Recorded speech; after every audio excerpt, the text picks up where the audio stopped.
बड़वाह में प्रयागराज की तर्ज पर नर्मदा के उत्तर तट पर ध्वजारोहण के साथ कल्पवास प्रारंभ हुआ। तीर्थराज प्रयाग की धरती पर होने वाले कल्पवास की दर्ज पर अब खरगोन जिले की बड़वाह में नावघाट खेड़ी नर्मदा के उत्तर तट पर भी रेवा कल्पवास होने जा रहा है। इसकी शुरुआत सोमवार को कल्पपात्री कल्याणी माई आश्रम के समीप नर्मदा तट पर ध्वजारोहण के साथ की गई। मकर संक्रांति के अवसर पर दोपहर में कल्याणी माई आश्रम के गादीपति महंत सच्चिदानंद महाराज और गोपाल मंदिर के महंत हनुमान दास जी महाराज के सानिध्य में ध्वजारोहण हुआ।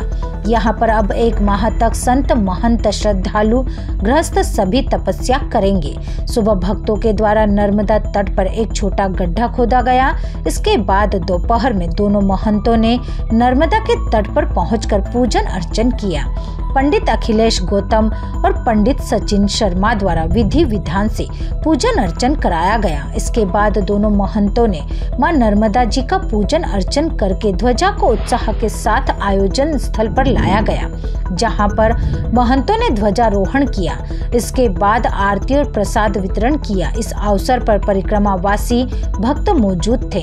उल्लेखनीय है कि अमावस्या के अवसर नावघाट खेड़ी के समीप डहरिया में स्थित करपात्री कल्याणी माई आश्रम में महामंडलेश्वर श्री श्री 1008 बालकदास जी महाराज, महामंडलेश्वर राम सेवक दास जी शास्त्री, महंत सुरेंद्र गिरी जी, महंत हनुमान दास जी महाराज उपस्थिति में एक बैठक आयोजित हुई, जिसमें गुप्त नवरात्र को रेवा नवरात्र और कल्पवास का निर्णय लिया गया था।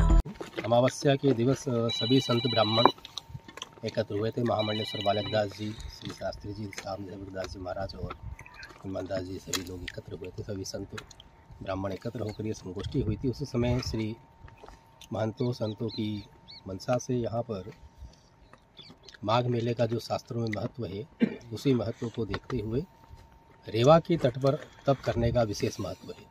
इसलिए जो तप का कार्य है माघ मास में, उस तप के कार्य को करने के लिए माँ नर्मदा जी के और भगवान के आस्तिक जन जितने भी हैं, वे 1 माघ मास में वह संपूर्ण यहाँ तप करें। इस विधान को देखते हुए यहाँ पर ध्वजारोहण का कार्य किया गया है।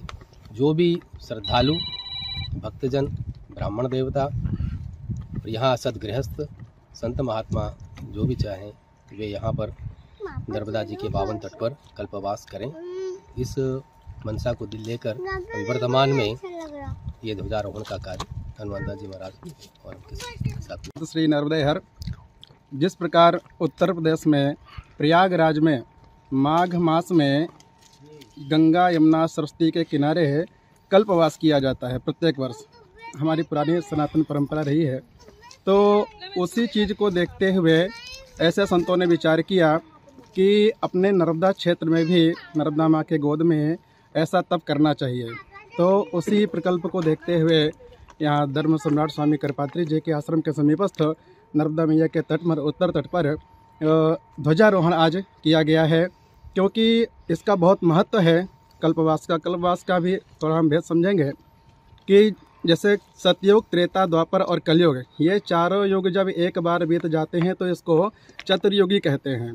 ऐसे चतुर्युग जब 72 बार बीतते हैं तब एक मनवंतर कहलाता है, और 1000 मनवंतर जब बीतते हैं तब एक कल्प कहलाता है।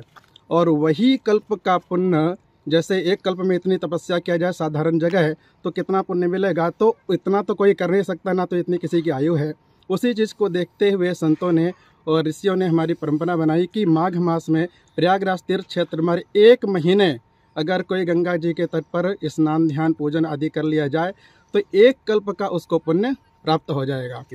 उसी चीज़ को देखते हुए अपन नर्मदा मैया के किनारे पर इस वर्ष ये प्रथम वर्ष है, तो माघ मास में 1 महीने का ये आयोजन रखा गया है संतों के द्वारा। तो जिन भक्तों को भी, संतों को और जिनको भी मतलब यथाशक्ति श्रद्धा विश्वास प्रेम हो, तो यहाँ पर आए, यहाँ पर बैठ करके मैया के किनारे गुरु मंत्र का जप कीर्तन आदि करें तो आपको भी वही पुण्य प्राप्त होगा।